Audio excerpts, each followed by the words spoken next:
Taylor Wells, come on up and sit down.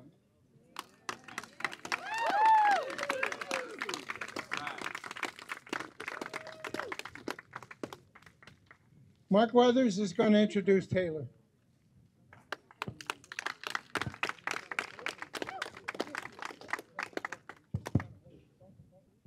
Good evening.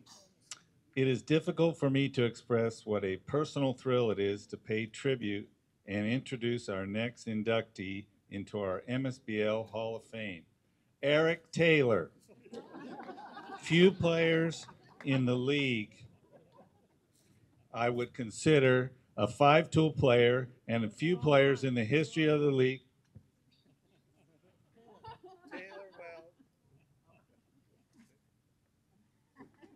Hello. Taylor Wells is a true Hall of Famer.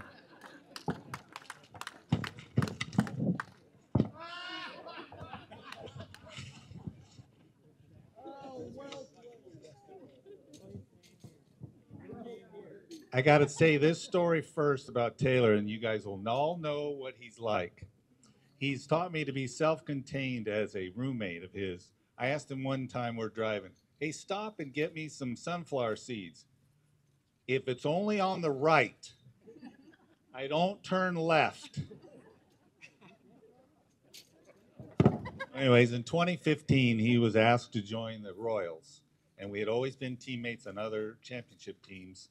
And it was nice of him to call me and say, hey, I'm moving on. And for all of us who are in our age group, that's what we wish for, is to be on the Royals, a national treasure. And so, as most of us, we struggle joining new teams. And he said, middle of the night, we're roommates, midnight. He says, hey, weatherman, you awake? Yeah. Come out here and check out this swing. I'm struggling. Check this swing. For an hour, we're checking his swing. Swing, swing, swing, swing. The next day, championship game, hits a home run. He did a great job. Great job. It wasn't the coaching. Somebody had to listen to him. And then I need to call up a special guest who would like to say a few words. Come on up, special guest. Here's your mystery guest.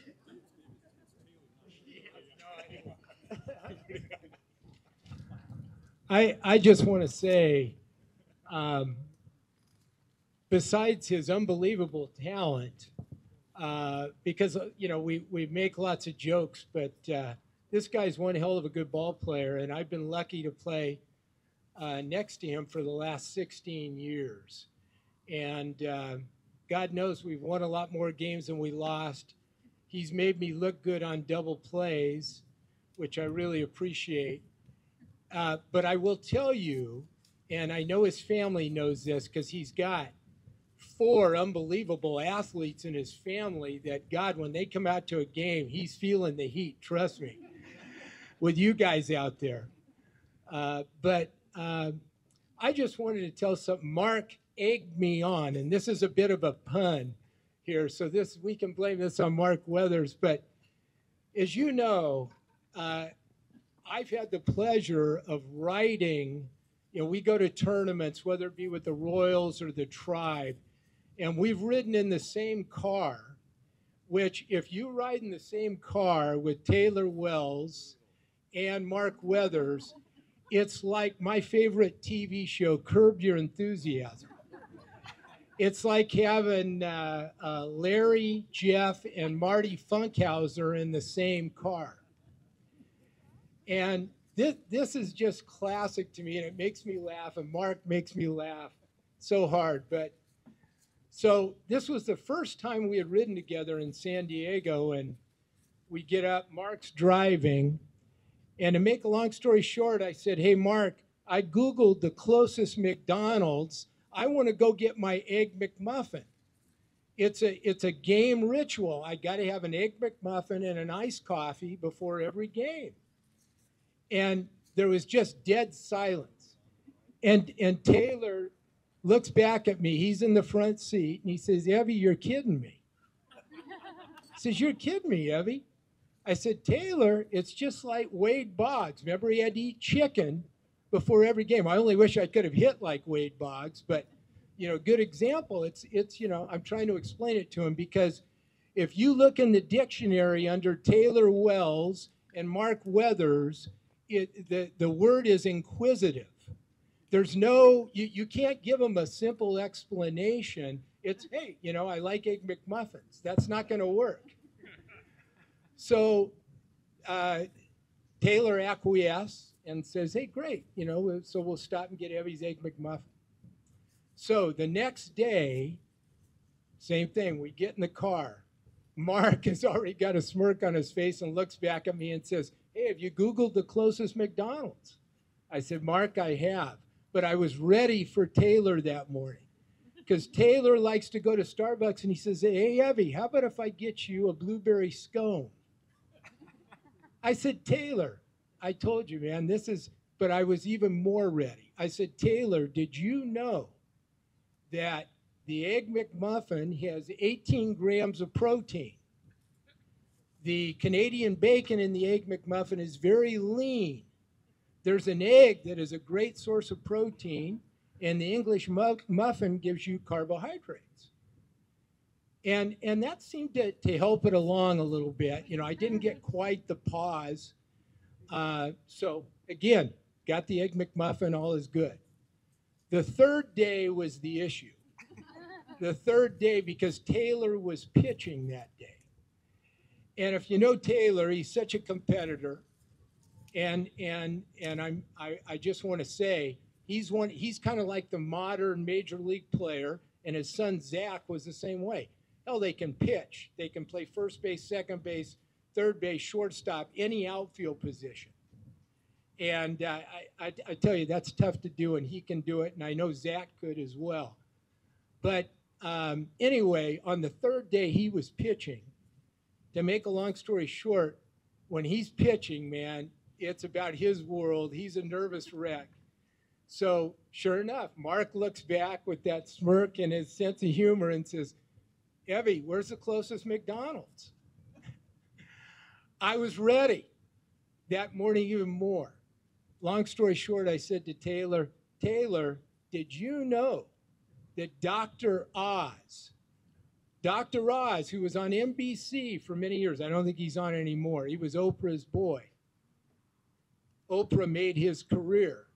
But long story short, Dr. Oz says that Egg McMuffins are the most sensible breakfast in the morning, and all the reasons. Well, Taylor didn't buy it that morning. He was not happy with me, but he pitched a hell of a game, and that's all I gave a damn about.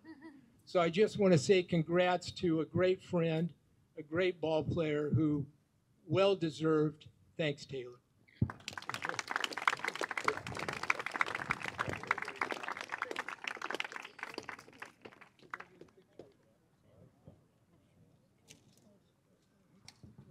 Great story, Dave. Great story. something about shortstops and stopping at McDonald's or whatever. Okay. You didn't make me pay though, did you? Okay. Seriously, and before I start, Greg Thompson, that was awesome, and also umpires. I think you guys are the best also. So shout out to the umpires right away. Okay. Yeah, exactly, Lanny. I want to thank Alan and Tina, and you're both the brains behind the operation, and I appreciate both of you.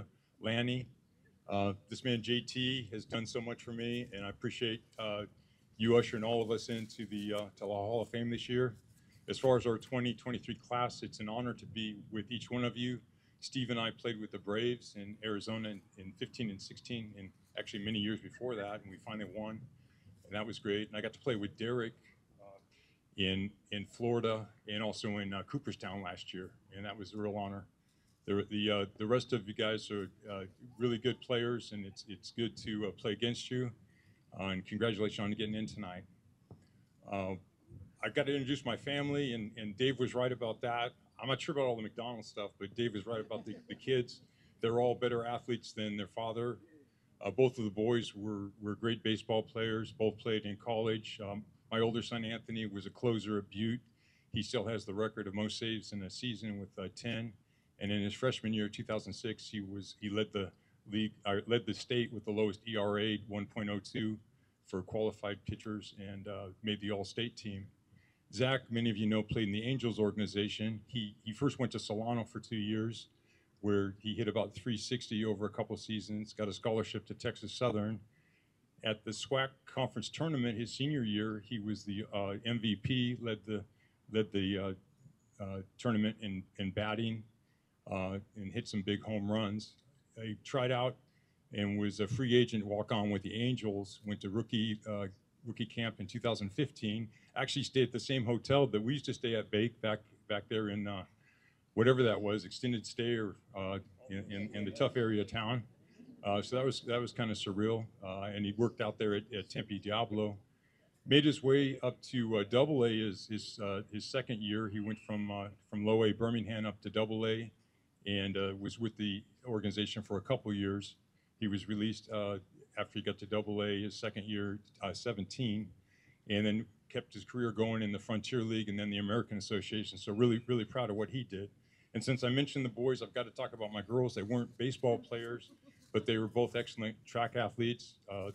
Rachel, my older daughter, sitting right here, she went to Sac State on a heptathlon scholarship. Her senior year at Bear River, she made it to Masters, which most of us don't know track, but making it to Masters in 4 events was almost unheard of. And she qualified for state in both the high jump and the long jump. She was also a great hurdler. Her and her sister, Savannah, my youngest daughter, and my biggest fan and also biggest critic, they both were league champions in the 300-meter hurdles. But Savannah's specialty was basketball. She was a three-point shooter. She led her team in made three-point field goals, and they won their league and then made it all the way down and lost to Bradshaw Christian in the D4 final her senior year. So a lot on my kids, but they're right here, and I'm going to mention them. My dad, I talked to today. He couldn't make it tonight, but I talked to him about the honor, and he was fired up about it. He was my first real coach in Little League. He coached me in majors. He was a catcher. He played in the Air Force leagues. He was in the Air Force 20 years, and he played for the Simbach Tigers over in Germany. So when I started out, I was also a catcher. And for those of you that have stayed on catching, I know Corny, and I think of Steve Welch, Jimmy Milligan, Eric, Scotty Reeves, and I know I'm leaving some other catchers out. I don't know how you guys at our age still do this. It just is crazy. So my hat's off to you guys. When I made All-Stars that my 12-year-old year, our All-Star coach, his son was a catcher. And so we had a little battle to see who was going to be catcher, and he asked me, he pulled me aside, hey, do you mind moving over to third base? And since I was living with him at the time, because my parents had moved back to the States, my dad got reassigned, I was like, hey, that's no problem at all. And I hadn't gone back behind the plate since, and really happy about that. Yeah, Mom and Dad were always really encouraging about playing sports, and I want to thank them for getting us started. I've got a lot of, I'm sorry this is going to take some time, and I know Dave spent a lot of time talking about McDonald's, but I got a lot of guys to thank, and I don't want to leave anybody out. And like Greg said, if I leave somebody out, I'm really sorry, because I play with so many great players, both older than me and younger than me, and I have a ton of respect. I mean, the whole Tribe team, and I've got to play with you guys a few times, but just a ton of respect for you guys, and you're my role models. And I look up to guys like Joe and PK, and it just, I hope that we can keep it going and pass the torch from the Tribe to the Royals, and you guys keep playing too. So I started out my baseball coach at Nevada Union was Fred Metz. He was a Vietnam vet, really tough guy. Did some things that you, as coaches today, you can't do anymore. He was a tough love guy, and he did some things. So, but the thing he taught us was hard work, and he taught us accountability to each other and how to be part of a team. And I never will forget those lessons. Just a really great guy. At College of the Siskiyous, I had just an awesome coach, Dennis DeRoss, and I know Mark Fowler, fellow alumni of COS. I can't see out there, Mark, because of the sun, but I know you're out there. And I learned tonight that Robbie was also a COS alum. So I think there's 3 of us in the crowd. But Coach DeRoss was a teammate of PK and Joe at Sac State. I didn't know this till many years later, but turns out they all played together at Sac State. And Coach DeRoss was a 500 hitter. He held the I think he still holds the record at COS for hitting for a full season, hitting 500 at junior college level. And we were in the Golden Valley Conference. It was no picnic. That's pretty damn good. And that season I played up there, it was only 6 months, but it was one of the greatest times of my life. I dropped out of baseball from age 21 to 48. Didn't think about going back. I enjoyed coaching my kids, watching my kids, was having a good life. I was coaching with Timmy Day up in Auburn. We were doing the Legion team when Zach was a senior, and having a good time with Timmy. What a great man. Love that guy. And we finished the game with Auburn, and across is walking this guy coming across, and he's looking at me, and I'm like, what the heck is this? And it's Mike Baker, and he's asking me to come out and play with the Auburn Braves. And Kepi, and I can't see you guys. There you are. Okay.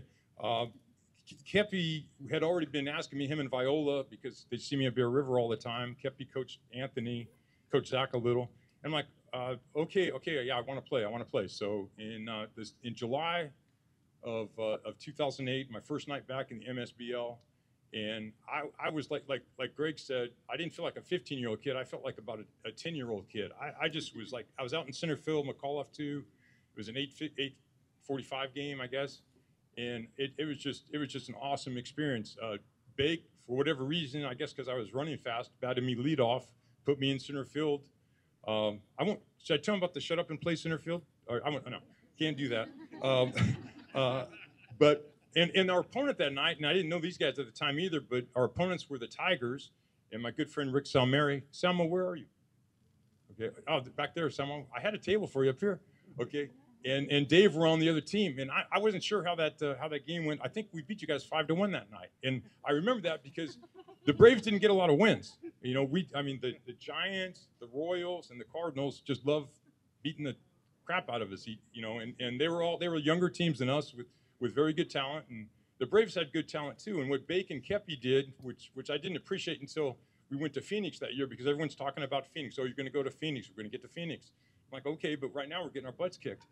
And so we get down there, and you get on those fields, and you get in those stadiums, and then we added a few extra guys. We like Stevie was playing with us, and Timmy Burkett, and some of the other guys that joined the Braves down there, and made us. We went from being not a very good team in our league, but we get in our age division, and we add a few guys, and we were competitive. We made the playoffs every year, and then I kind of got it. Okay, this is what we're doing in the regular season. That's why we keep getting our heads bashed in. And I went to Phoenix in 2008, and I haven't missed one since. And oftentimes play on as many teams as I can, and it's just really cool to be down there. Plan my annual vacation around the trips to Phoenix. So Kepi, Bake, thank you for getting me started. I really appreciate you, man. Thank you. And all the Braves. 11 years with you guys. Kepi, I can't say enough about Dave Kephart. In addition to getting me back in the game, being just a great family friend, Kepi was my batting practice pitcher, long toss partner. And you guys see Kepi from 60 feet, and back in the day, I mean, Kepi brought it. Okay, I'm seeing him in the cage from 45 feet. He lets me get my timing, lets me get a few hits, get the timing down. And then when he goes into his array of fastballs, sliders, curves, changeups, I have absolutely no chance. I'm just hoping not to break my bat. Every now and again, he'll tell me what's coming, and I have a fighting chance. But Dave, the one thing Dave did do, though, he's got me ready for every game, was ready for every pitcher that I faced, and I really appreciate that, Dave. So thank you very much. Good friend, buddy. I got to mention, is Dan Wookmer here tonight? Wookie had the buzzards. Not here, don't have to say much. Wookie had the buzzards, did a good job with them for a number of years. We had some tough years. I do remember 2013, though, Dave. You know, you always are asking for pitchers for the Royals, and I remember this guy in 2013. We were playing the Reds, who we had a tough time beating in the NABA League. And I'm sorry, I want to talk about NABA real quick, and I'll shut it off. Our league is so much better than NABA. You guys know that. But Dave Everingham broke the curse and got us our first NABA championship. He had a 9-3 win over the NABA Reds. So I remember that, Dave. Good job. And Wookie did do a nice job, and Diane did a good job keeping score for us.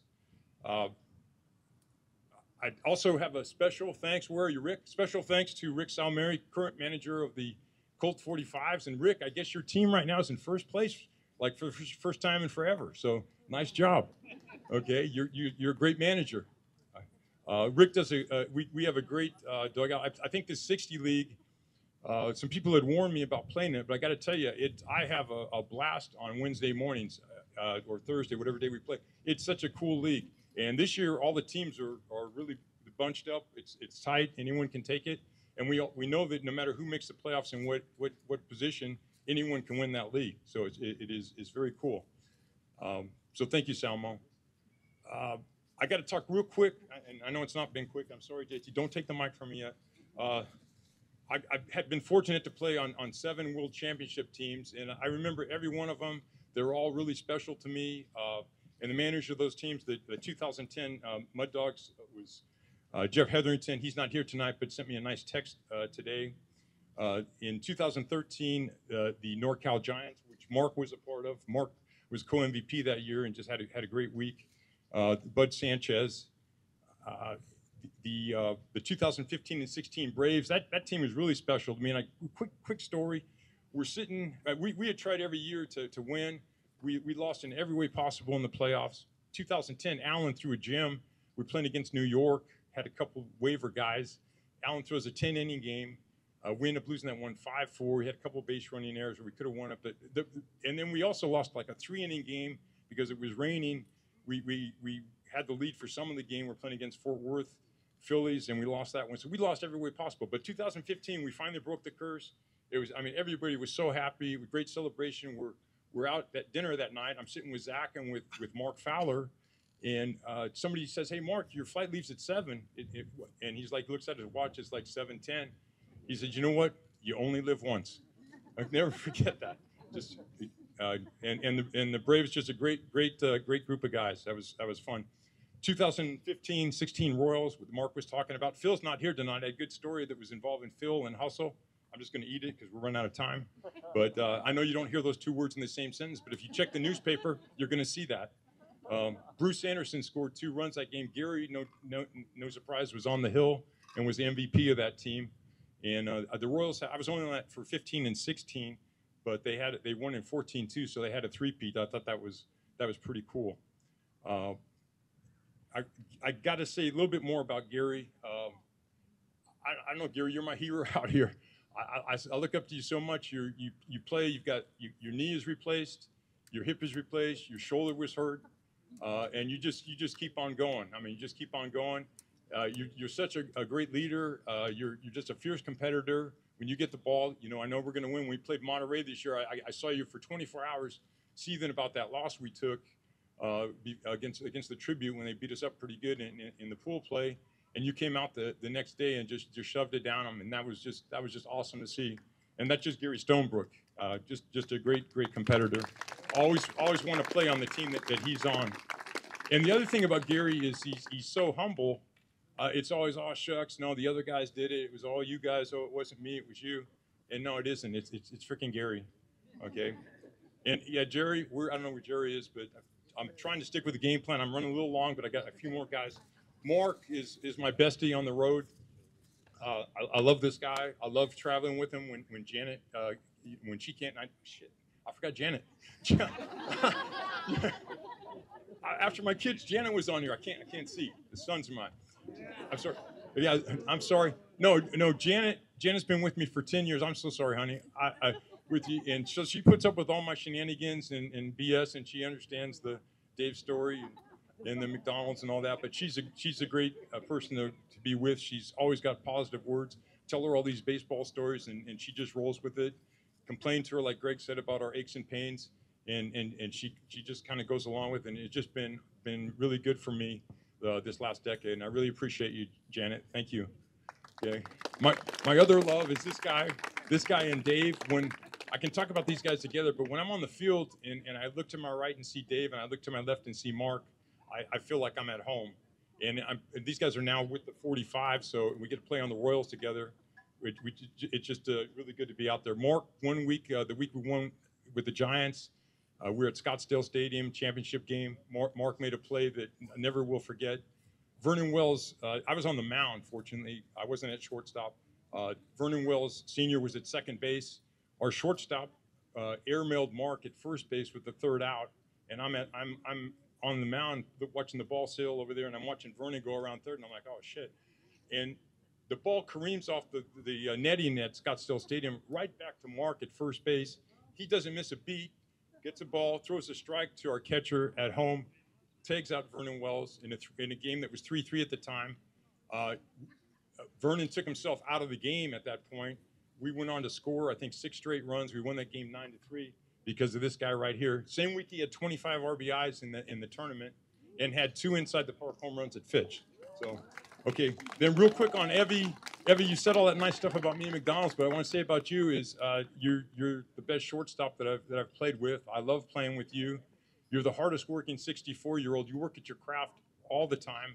It's a pleasure to work out with you and Mike when I can, and I know you come over to Bear River a few times, but you're all baseball guy, and it's just amazing to play with you, to watch you. I mean, PK and I were talking tonight. You know, we're hitting 600 in the 60 league, and we're 200 points behind you. It's crazy. And Dave's been a great hitter. One tournament, the tournament a couple years ago, he had to leave for his son's wedding, so he couldn't be there for the championship games and so he tried to get us to win that tournament in pool play. He hit it over 900 that week. It was just incredible. Okay, last thing I got to talk about is Sacramento Royals. Like Mark said, it's just been an honor to play with those guys, and with Dave, Mark, Steve Welch, Phil, Ross, Bruce, our out-of-town guys, Daryl, Bobby Booth, Steve Pepe, and then our Scotty Reeves, Scotty Stevens. Terry, we miss you on the mound. Don't miss you as much since my ribs got injured, but appreciate you, and we do miss you. We need to clone either you or Stoney so we can get some more pitching. What I love about the Royals is that they win. They expect to win. The other teams expect them to win, and it's just a real privilege to be part of that group. Eric is there. Eric Ferrari, I got you too. And 2 guys I got to mention because they're my John Daly Award winners every year, and guys that are just, to me, just the consummate teammates, and that's Aurelio Hurtado and Rob Erickson. When I get to any tournament with those guys, first guys I look to, talk to, when we're out in the field playing, they're always picking you up, and they're just great guys and great teammates. So just in closing, and I'm sorry it takes so long, I just got to say it's really an honor, and it is humbling to be here tonight, and with all you great Hall of Famers and the rest of you, the guys that are soon to be in here, and the other great ball players that maybe won't be in, but are still great ball players and great people. I look playing with all my friends, and continue to make new friends in this league. You really built and sustained a great league, guys. I appreciate it. I hope that we can all play until we're ready to retire on our own terms. But we all know that Father Time will about last. Okay, thank you very much.